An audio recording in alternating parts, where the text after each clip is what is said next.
안녕하세요. 결혼 생활 8년을 청산하고 다시 솔로로 돌아온 40대 여자입니다. 8년? 이렇게 보니 그 인간 같지도 않은 인간이랑 오래도 살았다는 생각이 드네요. 진작 그런 인간이란 걸 알았다면 8년은커녕 결혼조차도 하지 않았을 텐데요.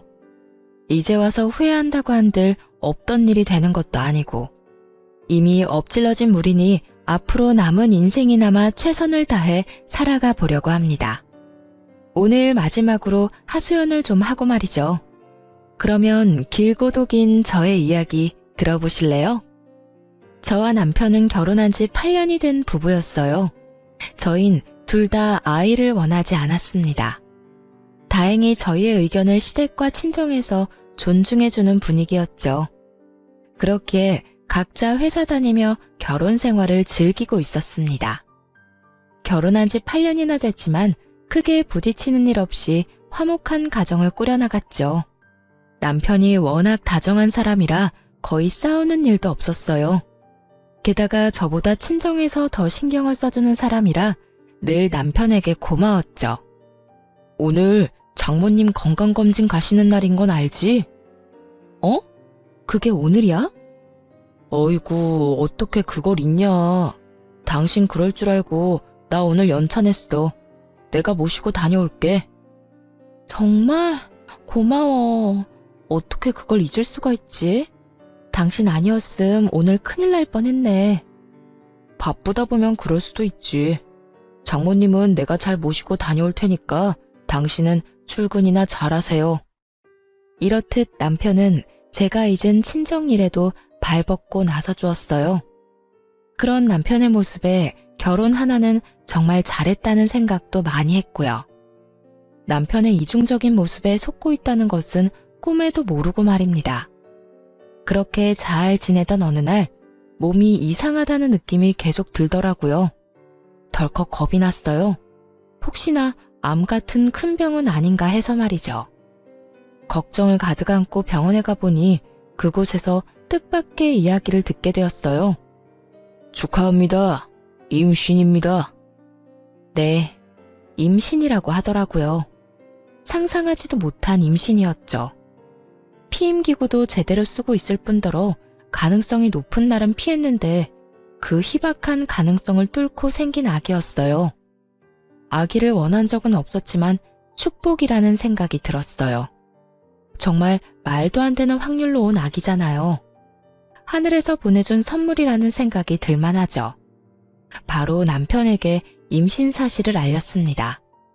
남편도 많이 놀라고 얼떨떨하겠지만 결국엔 기뻐할 거라 믿어 의심치 않았어요. 하지만 남편은 임신 소식을 듣자마자 화를 내더라고요. 뭐? 임신?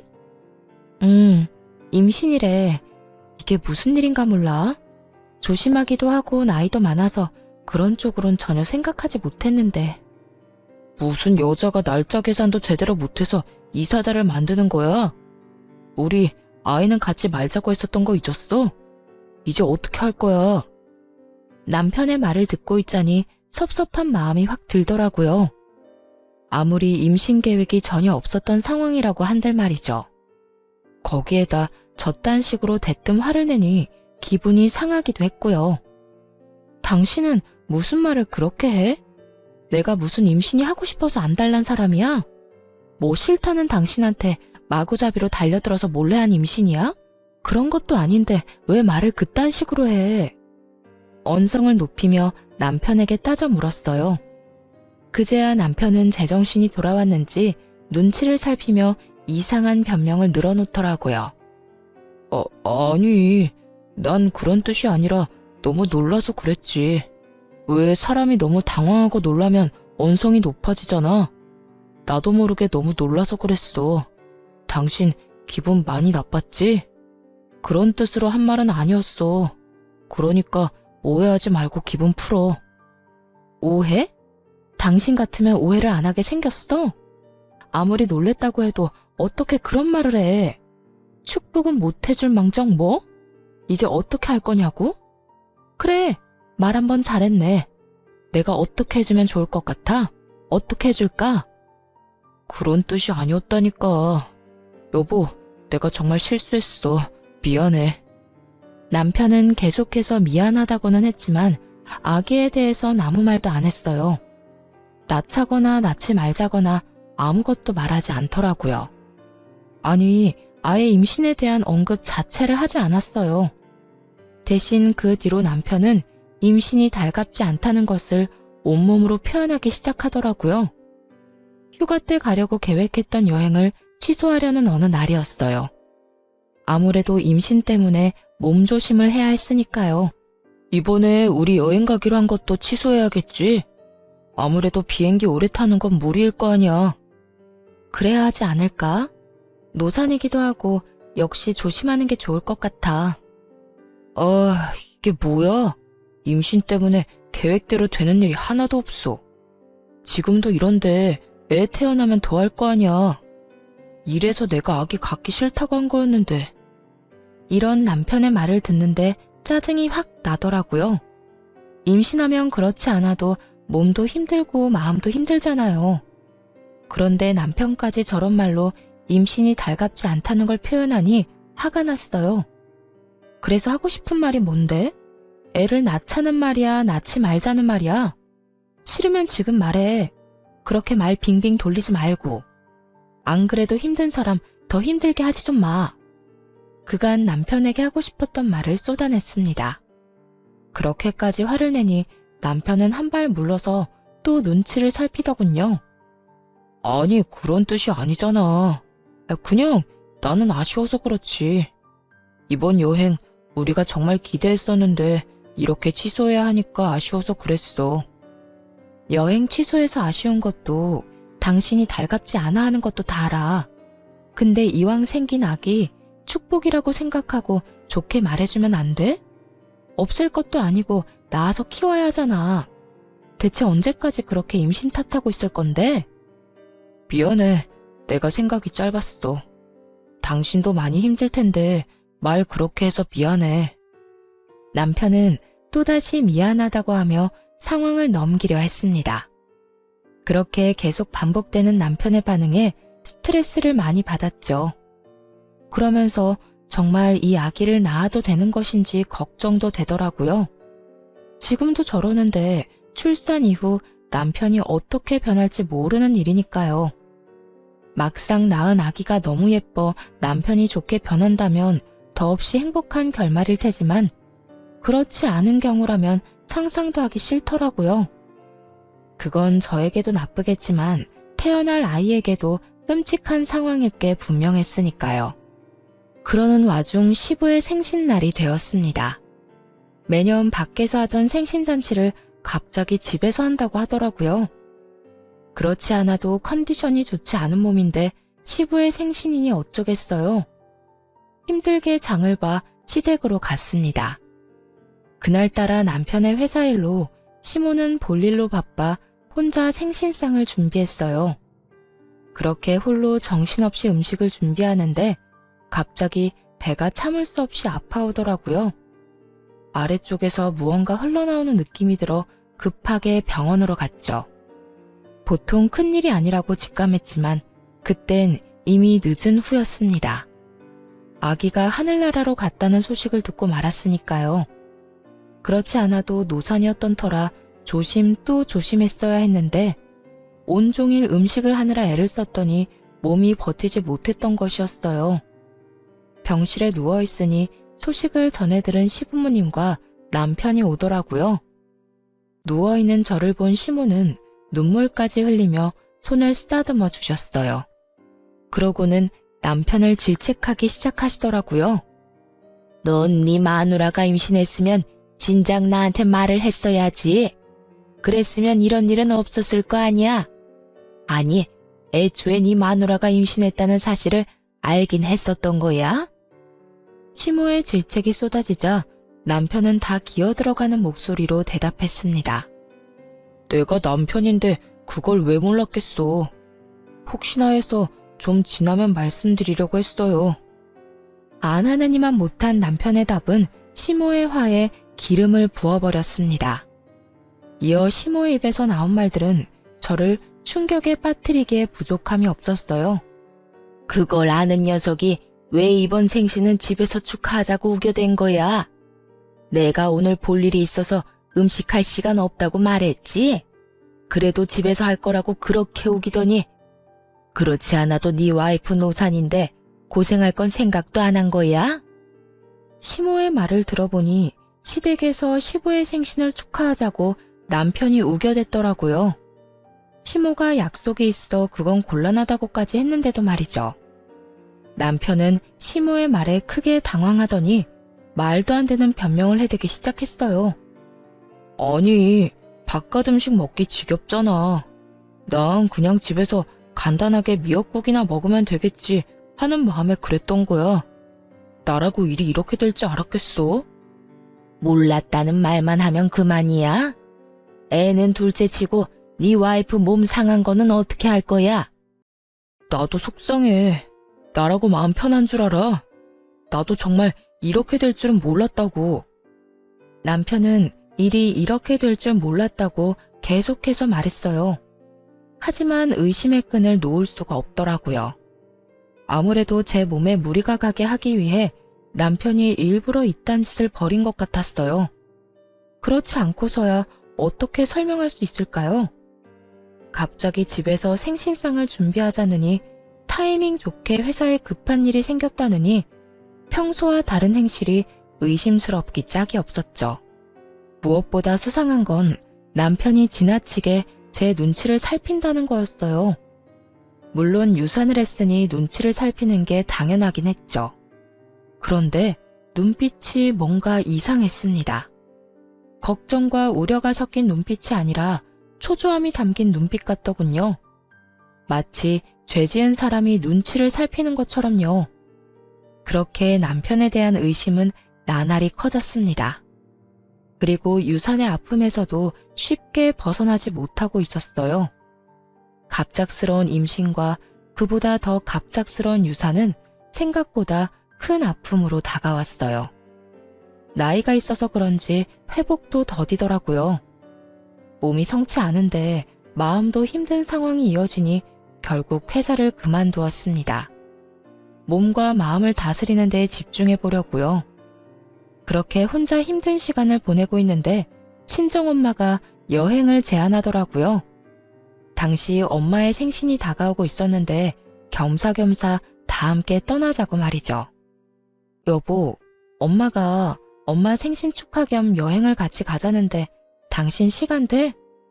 내가 이러고 있어서 엄마가 걱정되나 봐. 기분 전환이나 하고 오면 어떻겠냐고 하더라. 여행 가서 좋은 것도 보고 맛있는 것도 먹고 하면서. 여행? 좋지. 그렇지 않아도 당신 걱정되는데 다 같이 가면 좋겠네. 나도 회사에 말해서 휴가 쓸 테니까 장모님이랑 계획 세워봐. 4박 5일 정도면 되겠지? 그만큼이나 쉴 수 있어? 난 길어봤자 2박 3일 정도 생각했는데. 2박 3일이면 비행기에서 내려서 짐 풀자마자 다시 짐 싸서 돌아와야 해. 4박 5일은 돼야 좋은 거 보고 먹으면서 기분 전환을 하지. 회사에 미리 이야기하면 되니까 난 신경 쓰지 말고 당신 하고 싶은 대로 계획 짜. 경비도 신경 쓰지 말고 말이야. 계획 짜서 나한테 말만 하면 내가 다 예약할게. 남편은 하나부터 10까지 책임지겠다며 신경 써주려고 애를 썼습니다. 그런 남편의 모습을 보며 괜한 오해를 했나 하는 생각이 들더라고요. 또 몸과 마음이 워낙 힘드니 남편을 의심하는 데 에너지를 쏟기도 싫었고요. 여러 가지로 피곤했던 터라 애써 외면하고 싶은 마음도 있었던 것 같아요. 그렇게 여행 가는 날이 되었습니다. 그런데 당일 아침 남편이 곤란한 표정으로 이런 말을 하더군요. 여보, 어떻게 하지? 나 여행 같이 못 갈 것 같아. 오늘 회사에 중요한 미팅이 잡혀서 나도 참석해야 한다지 뭐야? 남편의 말을 듣자 절로 표정이 굳었습니다. 남편은 그런 제 얼굴을 보고는 자신의 휴대전화를 보이더라고요. 대리님, 오늘 오후에 급한 미팅이 잡혔어요. 아무래도 대리님 연차 다시 반납하시고 회사로 오셔야 할 것 같아요. 부장님께서 빨리 대리님께 연락하라고 하셨어요. 근 5년간 그 회사랑 거래했던 내역이랑 리스트 정리해서 보고서 올리라고요. 설마 벌써 비행기 타신 건 아니죠? 보시는 대로 빨리 연락 좀 주세요. 회사에서 온 연락은 한눈에 봐도 다급해 보이더라고요. 아쉽지만 그간 남편이 준비하던 일이 중요하다는 걸 알고 있었습니다. 그래서 더는 남편을 붙잡아두면 안 되겠다는 생각이 들었어요. 알겠어. 급한 일이라는데 어쩔 수 없지 뭐. 여행은 부모님이랑 다녀올 테니까 당신은 신경 쓰지 말고 회사 가봐. 아니야. 오후 미팅이라고 하니까 당신 공항에 데려다주고 가면 돼. 장모님이랑 장인어른은 따로 가신다고 했으니까 당신 혼자 가야 할 거 아니야. 그럴 시간이 돼? 보고서 작성도 해야 하잖아. 빨리 모셔다 드리고 회사 가서 하면 다 됩니다. 얼른 가자. 당신 가는 거 보고 일해야 일이 잘 될 것 같아서 그래. 남편은 한사코 공항까지 데려다 주겠다고 했어요. 그래서 하는 수 없이 남편의 배웅을 받으며 비행기에 올라탔습니다. 그렇게 좌석에 앉아 휴대전화를 꺼냈을 때였어요. 전원을 끄기 전에 남편에게 고맙다는 문자를 보내려고요. 그런데 마침 카톡이 하나 오더라고요. 자기야, 우리 집사람 지금 비행기 탔어. 4박 5일 동안 자유야. 어디야? 내가 지금 데리러 갈게. 남편에게서 온 연락이었어요. 미리 보기 내용을 보자마자 이게 무슨 말인가 싶어 카톡에 들어가 봤죠. 그 짧은 순간에 남편이 대화를 삭제했더라고요.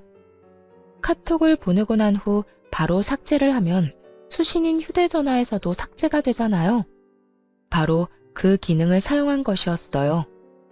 남편이 아무리 재빨리 삭제를 했다고 한들 이미 두 눈으로 모든 걸 정확히 본 뒤였죠. 그렇게 남편이 외도를 저지르고 있다는 걸 확신하게 되었습니다. 더불어 오늘 회사에 급한 일이 있다고 거짓말하며 여행에서 빠진 이유도 알아버렸죠. 상간녀와 함께 좋은 시간을 보내기 위해서지 뭐겠어요. 모든 사실을 다 알게 되자 가장 친한 친구에게 재빠르게 전화를 걸었습니다. 그리고 대충 상황을 설명하며 흥신소를 통한 남편의 뒷조사를 부탁했습니다.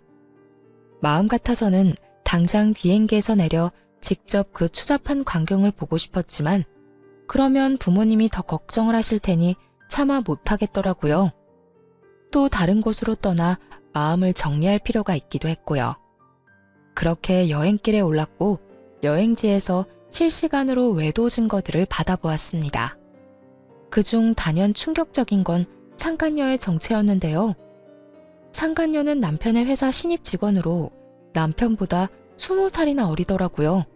그러니까 25살인 거죠. 두 사람이 만나기 시작한 건 반년 전쯤이라고 했습니다. 상간녀가 남편 회사에 들어오고 얼마 지나지 않았을 때였어요. 그땐 제가 임신을 하기 전이었거든요. 그제야 남편이 왜 그렇게까지 임신에 불만을 표현했는지 알겠더라고요. 남편은 하루라도 더 빨리 이혼을 해서 그 젊은 상간녀와 살고 싶었던 거죠. 그런데 제가 임신을 하고 출산까지 해버리면 큰 차질이 생길 게 분명하잖아요. 그래서 그렇게까지 싫어했던 것이었어요. 이로써 무리를 하게 해 유산으로 이끈 것이 남편의 계획이었음이 확실해졌습니다. 일단 좋은 풍경을 보고 맛있는 음식을 먹으며 이혼을 계획했어요. 특히 복수의 칼을 더욱더 날카롭게 갈 수 있도록 해준 건 두 사람의 대화였는데요. 그 대화를 듣고 있자니 정말 이가 바득바득 갈리더라고요. 그러면 오빠 와이프는 지금 여행 간 거야? 오빠는 이 분위기 좋은 곳에서 나랑 스테이크나 썰고 있는 줄도 모르고? 회사에 급한 미팅 잡혔다고 말했지. 자기가 보내준 문자 보여주니까 감쪽같이 속던데? 지금쯤 장인 장모랑 좋은 시간 보내고 있을 거야. 4박 5일이라고 했으니까 그동안 나 이런 데 많이 데리고 가줘야 해. 이런 데만 데리고 가겠어? 백화점 가서 가방도 사줄게. 이럴 줄 알았으면 그냥 한 달 쉬다 오자고 할 걸 그랬어. 그러면 자기랑 여행도 다니고 좋았을 텐데. 비행기 추락사고 이런 거라도 일어났으면 좋겠다. 그러면 이혼을 어떻게 해야 할지 걱정 안 해도 될 텐데. 비행기 추락사고. 이 말을 듣는데 정말 온몸에 소름이 다 돋더라고요. 어떻게 된 인간이 그런 말을 입에 올릴 수가 있는 것인지, 아무리 어린 여자한테 미쳐있다고 해도 말이죠. 당장이라도 달려가 머리채라도 잡고 싶은 심정이었습니다. 그 뒤로 이어진 대화도 가관이었어요. 에이, 아무리 그래도 그건 아니지. 그나저나 나 이번에 기획안 제출하라고 하던데 오빠가 도와줄 거지? 당연하지. 우리 자기 일인데 내가 다 도와줘야지. 자기도 얼른 진급하고 자리 잡아야 하니까. 역시 오빠가 최고야. 그나저나 오빠 돈 이렇게 막 써도 돼? 오빠 와이프가 눈치채면 어쩌려고. 눈치? 퍽이나 그 여자가 눈치채겠다. 그 여자 지금 유산했다고 세상 온갖 슬픔을 혼자 다 떠안는 사람처럼 굴고 있어. 그런 사람이 나한테 신경 쓸 겨를이 있을 것 같아? 그리고 평소에도 정신이 워낙 없는 사람이었어. 오죽했으면 그 부모도 내가 다 챙겼을까. 책 잡히기 싫어서 다 챙기느라 내가 피곤해 죽겠다니까. 그랬습니다. 남편은 진심에서 우러나와 제 부모님을 챙긴 것이 아니었어요. 본인이 외도나 저지르고 있으니 부모님을 이용하고 있었던 거더라고요. 의심에서 벗어나기 위한 하나의 수단으로 말이죠. 모든 사실을 알게 된 후 이를 갈며 여행지에서 돌아왔습니다. 그날 바로 상간녀의 본가와 상간녀가 만나는 남자에게 외도 증거를 다 보내버렸어요. 알아보니 상간녀는 결혼을 약속한 사람이 있는 상태더군요. 남편은 그런 사실을 모르고 있는 모양이었고요. 그러니까 상간녀가 남편과 그런 관계를 맺고 있었던 이유야 뻔하죠. 그저 빠른 진급과 편한 회사 생활을 위해 나이 많은 남편을 만난 거 아니겠어요? 상간녀의 예비 남편은 바로 회사를 찾아가 한바탕 난동을 부렸다고 합니다. 가지고 있는 모든 외도 증거를 주었으니 예상한 대로였죠. 그러자 두 사람이 집으로 찾아왔더라고요. 그게 누구긴 누구겠어요. 만신창이가 된 남편과 화장이 다 번져 몰골이 엉망이 된 상간녀였습니다. 당신 진짜 미쳤어? 그딴 짓을 왜 한 거야? 미치지 않고서야 왜 그런 걸 보내서 이 상황을 만드냐고. 그러게, 아줌마 진짜 미쳤어요? 미치려면 혼자 곱게 미칠 것이지 왜 남의 인생을 다 망쳐놓고 그래요? 미친 건 두 사람이지. 불륜이나 저지른 주제 어디서 감히 큰 소리야? 지금 무릎 꿇고 싹싹 빌어도 모자란 상황인 건 몰라? 내가 왜 무릎을 꿇어요? 뭘 잘못했다고? 아줌마 남편이 먼저 나한테 만나자고 했어요. 남편 하나 못 휘어잡은 주제에 누구한테 무릎을 꿇으라 말아요? 상간녀는 정신이 나가버린 사람처럼 악다구니를 써댔습니다. 그래서 눈 하나 깜짝 안 하고 그런 상간녀에게 겁을 주었죠. 야, 너 이제부터 말 한마디 한마디 잘 생각해서 하는 게 좋을 거야. 너 지금 결혼만 깨졌지? 과연 이게 마지막일 거라고 생각해? 네가 지금 어떻게 행동하냐에 따라서 네 미래가 달라질 거야. 나 시간 많거든? 내가 여기서 더 많이 화가 나잖아. 그러면 나 평생 너 쫓아다니면서 네 앞날에 똥칠해줄 수 있어. 네가 결혼한다고 하면 그 식장에 가서 난동을 피울 거고, 네가 재취업을 한다고 하면 그 회사에 찾아가서 뒤집어 엎어버릴 거야. 그러니까 그런 꼴 당하기 싫으면 그냥 입 다물고 있어. 상간녀는 할 말이 없는지 그저 씩씩거리며 노려보고 있었습니다. 그런데 이번엔 남편 놈이 뚫린 입으로 말 같지도 않은 말을 해대기 시작하더군요. 틀린 말 한 게 하나 없는데 무슨 말을 그렇게까지 해? 무릎? 참 기가 막혀서. 당신이 가만히 있었다면 그깟 무릎 얼마든지 꿇어줬겠지. 그런데 당신이 그딴 짓을 벌이는 바람에 우리 두 사람 꼴이 우스워졌잖아. 당신 같으면 무릎을 꿇고 싶겠어? 도대체 왜 그런 짓을 한 거야? 우리 일은 우리끼리 조용히 대화로 해결하면 되는 거잖아. 왜 일을 이렇게까지 만들어? 어쩌면 인간의 탈을 쓰고 저렇게나 뻔뻔할 수가 있는지. 남편의 말을 듣고 있자니 무슨 큰 죄를 저지른 듯한 기분이었어요. 하지만 큰 소리를 치고 있는 남편에게 지지 않고 맞서주었죠. 내가 누구 좋으라고 대화로 문제를 해결해? 두 사람은 불륜 저지르면서 대화로만 사랑을 나눴어? 아니잖아. 온갖 추잡한 짓은 다 했을 거 아니야. 본인들은 그렇게 하고픈 거 다 하고 다녔으면서 뭐? 조용히 대화로 이 문제를 풀어내길 바란다고? 뻔뻔해도 너무 뻔뻔한 거 아니야? 정신 차려. 내가 아니라 네가 잘못한 거야. 네가 바람을 피운 거라고. 잘못은 네가 한 주제 어디서 큰 소리를 쳐? 저 역시 남편을 향해 고함을 질러버렸습니다. 그러자 남편은 인상을 잔뜩 찌푸리더니 차라리 잘 됐다고 이혼하자고 하더군요. 됐다 됐어. 차라리 잘 됐어. 그냥 이혼하자. 어차피 당신이랑 이혼하려고 했는데 시간 낭비할 일 없겠어. 이렇게 된 거 무릎 꿇고 용서를 빌 필요도 없는 것 같고. 내가 그렇게 해봤자 당신도 마음 풀리지 않을 거 아니야. 그냥 깔끔하게 이혼해. 그래, 바라던 바야. 그런데 내가 진짜 궁금한 걸 참을 수가 없어서 하나만 묻자. 당신, 나 임신했을 때 아버님 생신상 차리게 만들었잖아. 그래서 유산까지 하게 된 것도 당신 계획이었어? 나하고 이혼할 때 걸림돌이 될까봐 일부러 그런 상황을 만들어낸 거니?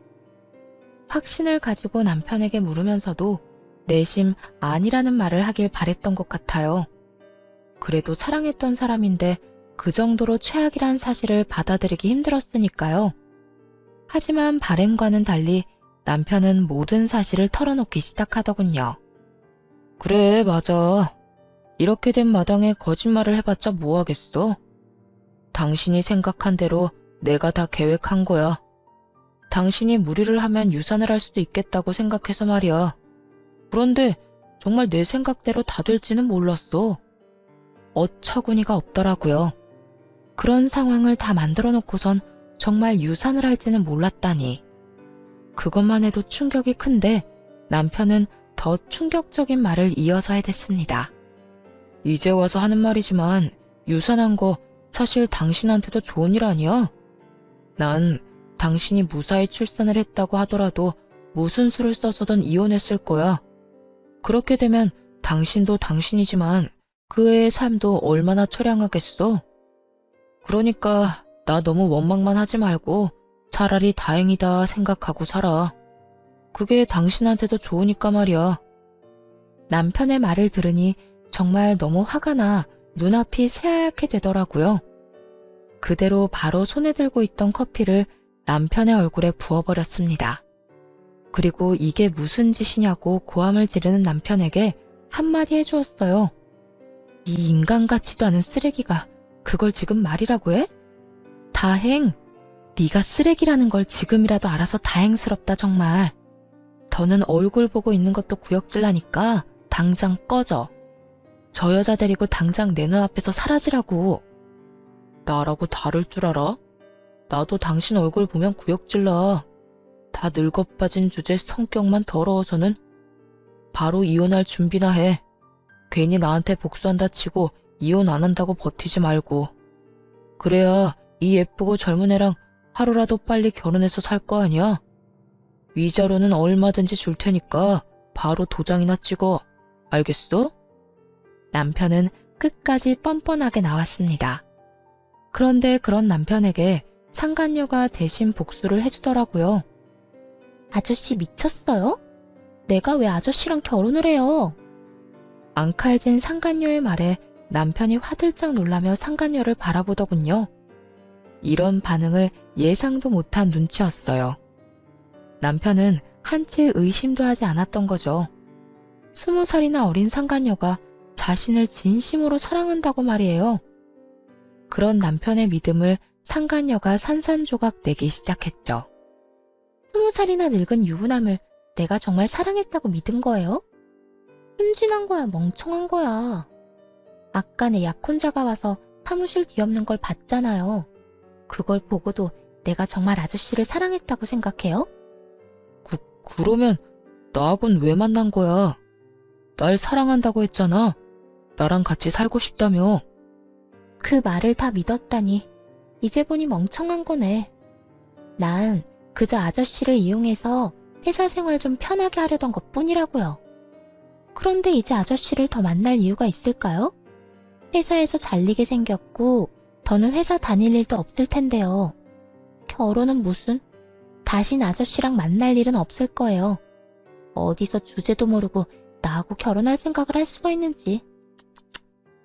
상간녀는 최선을 다해 열변을 토하며 진실을 말했어요. 막상 남편은 제대로 듣지 않고 있었지만요. 저런 모욕적인 말을 들으면서도 상간녀를 붙잡고 헛소리할 정도였으니까요. 자기야, 진짜 왜 그래? 지금 집사람이 보고 있어서 그래? 자기도 다 들었잖아. 나 이제 저 여자랑 곧 이혼해. 그러면 자기랑 행복하게 살 수 있다고. 남편은 제가 아니라 상간녀에게 무릎을 꿇고 울고불고 매달리고 있었습니다. 하지만 상간녀는 그런 남편의 손을 가차없이 뿌리쳐버리더군요. 아, 진짜. 구질구질하게 왜 이래? 말귀를 못 알아먹어요? 난 평생 노인네 뒷바라지나 하면서 살 생각 전혀 없다고요. 그러니까 아저씨도 꿈 깨세요. 상간녀는 한결같이 냉정한 모습으로 남편을 대했어요.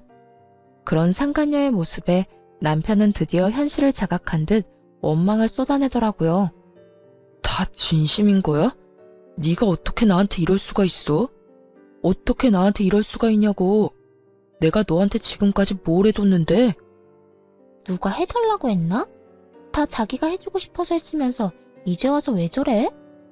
상간녀는 절망을 쏟아내는 남편이 지긋지긋하다는 듯 굴었습니다. 더 이상 듣고 있고 싶지 않았어요. 그대로 그 꼴값을 떠는 인간들을 집에서 내쫓아 버렸습니다. 두 사람은 한참을 현관문 앞에서 다툰다 싶더니 경비분의 손에 쫓겨났습니다. 워낙 시끄러워서 다른 주민이 신고라도 했던 거겠죠. 그 후 이혼 소송과 상간녀 소송까지 진행해 모두 승소를 했습니다. 덕분에 위자료를 받고 이혼할 수 있었어요. 상간녀는 끝까지 미안하다는 말 한마디 없었습니다. 중간에 남편이 설득을 어떻게 한 것인지 다시 사이가 좋아졌더라고요. 20살이나 많은 이혼남을 옆에 끼고 으스대는 꼴이 참 웃기지도 않았어요. 드디어 다 끝났네요. 받은 위자료로 새 출발 잘하세요, 아줌마. 난 아줌마가 이혼해준 덕분에 돈 걱정 안 하고 살 테니까. 백수 신세의 20살 많은 남자가 뭘 어떻게 해주려나? 과연 돈 걱정 안 하게 해줄지 모르겠네. 뭐 그렇게 생각해서 네 맘이 편하다면 그대로 살아. 정신건강에는 좋겠네. 어머, 아줌마 몰랐어요? 우리 자기 집에 재산이 좀 있다던데? 그래서 그렇게 쉽게 이혼한 건가? 들어보니까 우리 오빠 물려주려고 건물도 처분하시려고 한다던데요? 그렇지, 오빠? 그럼 내가 다 알아봤지. 3층짜리 건물 처분하려고 부동산에 내놨다고 하더라고. 그거 처분하면 누굴 주겠어? 하나뿐인 아들인 날 주시겠지. 내가 그 돈으로 우리 자기 돈 걱정 없이 살게 해줄게. 자기는 그냥 내 옆에 있기만 해. 들었죠? 아줌마는 좀 억울하겠어요. 더럽고 치사해도 참고 버텼으면 돈은 펑펑 쓰면서 살았을 텐데. 볼 꼴 못 볼 꼴 다 보고 이 대박 기회를 놓쳤으니 얼마나 억울하겠어? 내가 아줌마 억울하지 않게 부지런히 잘 쓸게요, 그 돈. 들어보니 전 남편은 상간녀를 전 시댁의 재산으로 홀린 듯 하더라고요. 그제야 왜 둘의 사이가 다시 좋아졌는지 이해가 됐습니다. 상간녀는 결혼도 무산되고 본가에서도 쫓겨났으니 갈 곳이 없었겠죠. 그러다 전 남편이 재산을 받을 것 같자 나이 많은 그의 곁을 남기로 한 것이었고요. 그래서 시샘이 나거나 후회했냐고요? 전혀요. 억만금을 준다고 해도 저 남자와는 더 살 생각이 없었습니다. 또 시부모님은 저딴 인간에게 재산을 물려주실 분들이 아니라고 확신했어요. 그래서 별로 약이 오르지도 않더군요. 그리고 만에 하나 그 돈을 물려받는다고 쳐도요. 저렇게 이루어진 가정이 평탄할 리 없지 않겠어요? 마음대로 해라. 그런데 있잖니. 세상 모든 것이 네 뜻대로 흘러가진 않을 거야. 그 돈? 그 돈이 정말 네 손으로 들어오게 될지는 난 잘 모르겠다. 그래도 넌 그렇게 믿고 살아. 그래야 네 말대로 노인네 뒷바라지할 의욕이라도 생길 테니까. 그렇게 말한 후 홀로 돌아와 그 두 사람을 잊고 살려고 노력했어요. 그런데 3개월이 지난 어느 날 전 시부모님이 찾아왔더라고요. 아가, 잘 지냈니? 우리가 이제야 너희가 왜 이혼을 했는지 자세히 알게 되었어. 그동안 얼마나 마음고생을 했니? 전 시모는 이제야 모든 사실을 알았다며 눈물을 글썽이고는 손을 잡아주었습니다. 자세한 내막을 알려봤자 뭐하겠나 하는 생각에 연락도 하지 않았는데 어떻게 알고 온 건지 궁금해지더라고요. 저야 뭐 늘 똑같아요. 그런데 어떻게 그걸 아셨어요? 저의 물음에 전 시모와 전 시부는 한숨을 크게 내쉬었어요. 그러곤 잡은 손에 힘을 주며 말을 시작하더군요. 어떻게 알긴? 그 녀석이 그 여자애를 집으로 데리고 왔더구나. 와서 한다는 말이 얼마나 기가 막히던지. 뭐라고 하던가요? 저한테는 결혼할 거라고 하던데. 그래, 결혼할 거니까 우리 보고 돈을 좀 달라고 하더구나. 우리가 건물 처분한 건 어떻게 알고 찾아와서 돈을 달라고 하는 건지. 내 자식이지만 정말 이해가 안 되더구나. 그 젊은 여자애가 뭐가 모자라서 40이 넘은 아저씨 옆에 붙어 있겠어? 다 돈 때문인 거지. 그 녀석도 그걸 알긴 아는 모양인지 돈 내놓으라고 어린애처럼 떼를 쓰는데 할 수만 있다면 뱃속에 다시 넣고 싶은 심정이었어. 역시나 전 남편은 발이 빨랐습니다. 전 시부모님이 건물을 처분했다는 소식을 듣자마자 상간녀와 함께 찾아왔대요. 상간녀와 결혼할 거라고 말하면서 돈을 내놓으라고 닥달하기도 했고요. 두 분은 크게 실망하신 듯 했어요.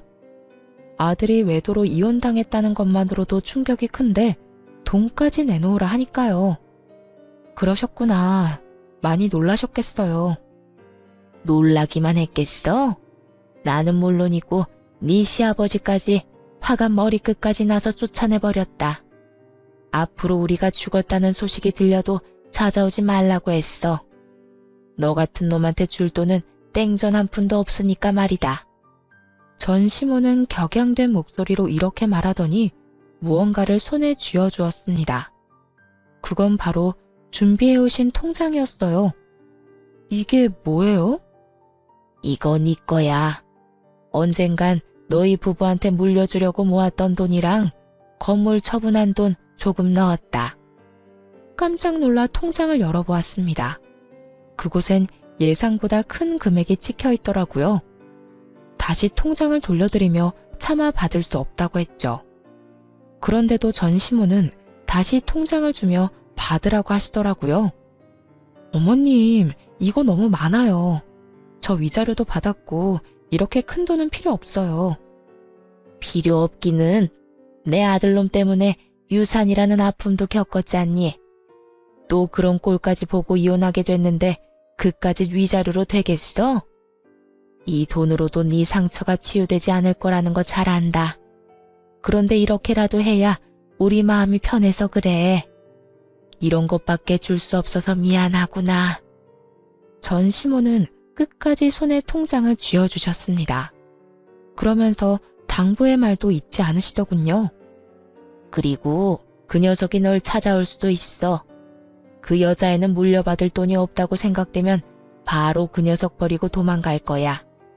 너도 봤으니 다 알겠지만 말이다. 그러면 그 녀석이 어딜 가겠어?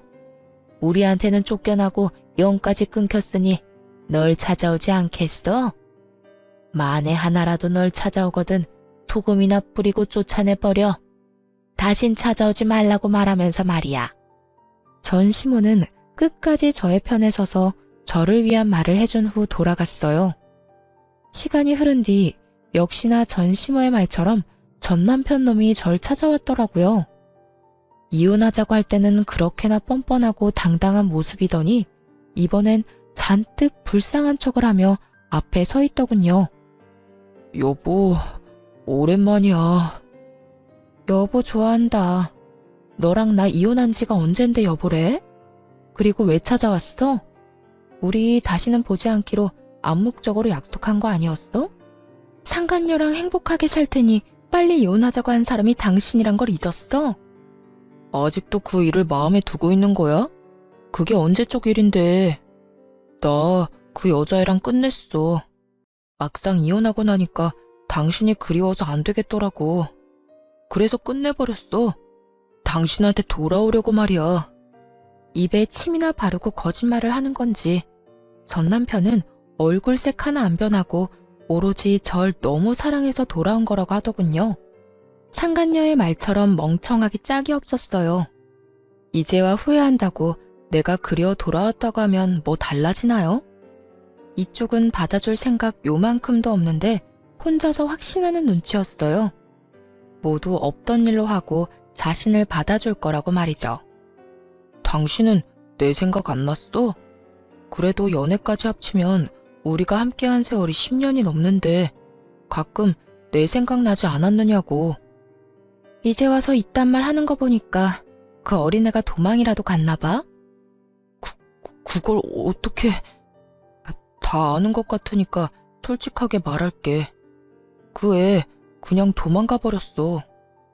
내가 받을 재산 없고 부모님하고 연도 끊기니까 알아채고 바로 도망치더라. 정말 뒤도 한번 돌아보지 않더라고. 내가 이때껏 쓴 돈이 얼만데 정말 나쁘지 않아? 진짜 이런저런 일 다 겪으면서 느낀 건데 당신만한 여자가 없더라고. 당신처럼 나랑 잘 맞고 나를 잘 이해해주는 사람이 없었어. 그래서 하는 말인데 나랑 다시 시작하면 안 될까? 전 남편은 어느새 뻔뻔한 모습으로 돌아와 다시 시작하자는 말을 했어요. 그래서 어떻게 했냐고요? 그런 남편의 얼굴에 손에 쥐고 있던 굵은 소금을 뿌려주며 이렇게 말했죠. 이거나 먹고 떨어져.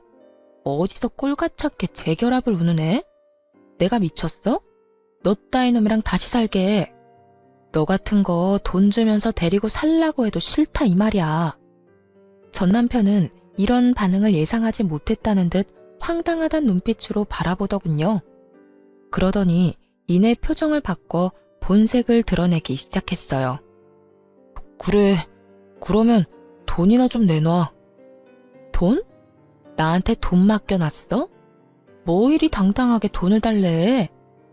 나 다 알고 있거든. 우리 부모님이 당신한테 돈 줬지?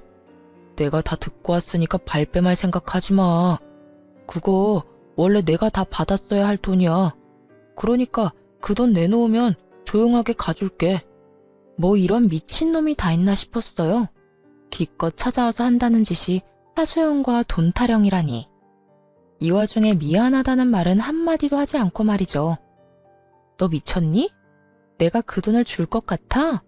정신 좀 차려라. 이 돈 정당하게 내 손에 들어온 돈이야. 그런 돈을 내가 왜 당신을 줘? 당신 같으면 주겠어? 정당? 정당 같은 소리 하네. 전부 우리 부모님 돈인데 남인 당신이 그 돈을 왜 받아? 그거 내가 소송 걸면 다 나한테로 돌아오게 되어 있어. 그러니까 그때 가서 후회하지 말고 지금 내놔. 지금 나한테 주면 그 돈의 절반은 당신 줄게. 예정을 생각해서 말이야. 아, 그러셔? 그러면 당신이 말한 대로 소송 걸어. 걸면 되겠네. 그렇게 깔끔한 방법을 두고 왜 여기 와서 이 난리야? 피차 얼굴 보기도 싫은 사이에 이러고 있지 말고 가서 변호사나 선임해. 그래야 이 아까운 돈 한 푼이라도 받아갈 거 아냐. 전 남편에게 한마디도 지지 않고 맞섰습니다. 그러자 전 남편은 할 말이 없었는지 난동을 피우더라고요. 야, 얼른 돈 못 내놔? 돈 줄 때까지 여기서 안 나갈 거니까 그런 줄 알아. 잘 됐네. 그렇지 않아도 갈 곳도 없었는데 계속 여기서 지내면서 돈 받아가면 되겠어. 내 꼴 보기 싫다고 했지? 그런데 어떻게 하냐? 난 당신한테 돈 받을 때까지 안 나갈 건데. 기어이 전 남편은 바닥에 드러누워 눈을 감아버렸습니다. 그런 전 남편의 모습을 보며 끝까지 진상이다 싶었어요. 결국 경찰서에 신고를 해버렸고 전 남편은 경찰의 손에 의해 쫓겨나게 되었죠. 그런데 그게 끝이 아니었습니다. 이번에는 상간녀에게 연락이 다 왔더라고요. 전 남편을 제발 좀 데리고 가라고 말이에요. 쫓겨난 전 남편이 이쪽으로 오는 대신 상간녀를 찾아가 진상을 부려댔나 봐요. 아줌마 남편 좀 데리고 가세요. 혼자 사는 거 힘들 텐데 저 남자라도 데리고 가서 살라고요. 내가 미쳤니? 너도 싫은 남자 나라고 좋겠어? 그러지 말고 잘 데리고 살아. 너 좋다고 그렇게까지 매달리는 남자 살면서 찾기 힘들다. 그러니까 네 운명이라 생각하고 잘 데리고 살아봐. 내가 미쳤어요? 그때야 받을 재산이라도 있다고 하니 한번 같이 살아볼까 했던 거지. 지금은 아무것도 없는 늙은 노인네 뭐 득될 게 있다고 데리고 살아요? 그러니까 그런 노인네를 나라고 데리고 살고 싶을 것 같아? 그리고 너 내가 한 말 잊었어? 여기서 더 열받게 하면 너 쫓아다니면서 네 인생에 똥칠한다는 말. 앞으로 펼쳐진 게 꽃길은 아니더라도 똥밭은 아니어야 하지 않겠니? 다신 나한테 연락하지 마라. 그리고 너 좋다고 찾아간 남자는 네가 해결해. 그 뒤로 겁이 나긴 했는지 상간녀에게서 연락 오는 일이 더는 없었어요. 그리고 반가운 소식을 하나 전해 들었는데요. 전 남편이 얼마나 끈질기게 상간녀를 찾아가 난동을 부렸는지는 몰라도 결국 구치소에 갇힌 신세가 되었다고 합니다. 그 이후의 소식은 들리지 않았고 저는 제 삶을 살고 있는 중입니다. 요즘은 시골로 내려와 정착해 살고 있는데요. 귀농해서 농사 짓는 게 적성에 딱 맞는 것 같아요. 작은 텃밭을 꾸리는 일이 참 재미있더라고요. 가끔 일이 있는 날엔 과수원에 나가 알바를 하기도 하고요. 여러 가지 소일거리를 하면서 블로그에 글을 쓰는 일도 하고 있습니다. 처음엔 마음을 달래고자 쓴 글이었는데 우연히 인기를 좀 얻었어요. 요즘엔 시골 생활을 하며 느낀 점을 쓰곤 해요. 그 덕에 여러 협찬이 들어오기도 하고 작지만 수익도 생겼습니다. 큰 돈을 버는 것은 아니지만 어차피 생활할 만큼의 돈은 있으니까요. 지금 생활이 만족스러워 한동안은 더 이렇게 지내보려고 해요. 처음에 시골로 간다는 소식을 전했을 때 부모님이 걱정을 많이 하셨거든요. 그런데 요즘은 이런 말씀을 하시더라고요. 사실 너 시골 간다고 했을 때 내심 걱정 많이 했어. 아무도 없는 곳에 혼자 내려보내도 되는 건가? 저러다 이상한 생각하는 건 아닌가 해서 말이야. 그랬어? 미안해, 걱정 끼쳐서. 미안하긴. 그런데 지금 보니까 너도 살아보려고 갔다는 생각이 들어. 아니, 이곳이 널 살렸다는 생각이 들어. 너 여기 와서 표정도 더 밝아졌고 많이 웃기도 하고 하여튼 여러모로 좋아졌어. 딸, 엄마는 우리 딸이 혹시나 그런 일 때문에 무너지면 어떻게 하나 걱정했어. 그런데 이렇게 보란듯이 일어나줘서 고마워. 요즘 우리 딸 너무 보기 좋다. 엄마에게 보기 좋다는 말을 듣는데 비로소 행복하다는 것이 느껴지더라고요. 사실 엄마의 말처럼 처음에는 죽지 못해 살려고 이곳에 오는 결정을 했거든요.